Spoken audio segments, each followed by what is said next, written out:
Cette conférence de presse a permis ainsi à l'ensemble de l'opposition et à la société civile de réaffirmer leur attachement à véritablement se mettre ensemble d'abord pour une alternative au Gabon, mais aussi pour mettre en place les réels fondements pour une démocratisation véritable de notre pays.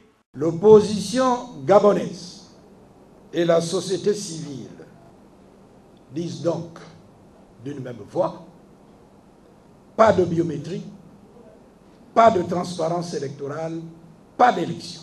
Sans gueule de bois, le message de toute l'opposition et de la société civile est clair et unanime.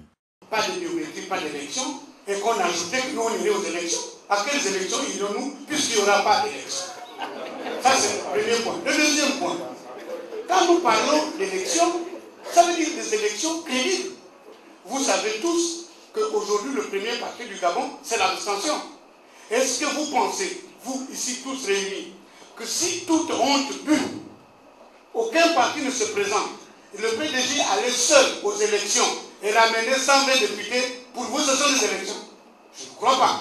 Le rôle de la société civile dans cette campagne est un rôle de mobilisation, est un rôle de conscientisation. Nous faisons pression pour que les choses changent parce que le système démocratique gabonais est malade. Donc cette mobilisation appelle à beaucoup de vigilance et d'attention de la part de tous.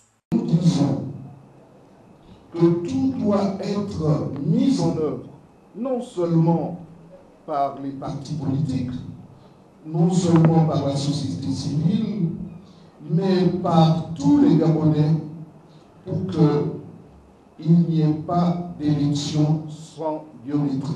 Le problème qui a été posé et qui a eu l'assentiment de toute la classe politique et de la société civile, je dirais en un mot des Gabonaises et des Gabonais, à savoir le report des élections. Pour mieux les préparer, il faudrait que le pouvoir puisse se saisir et aller dans ce sens.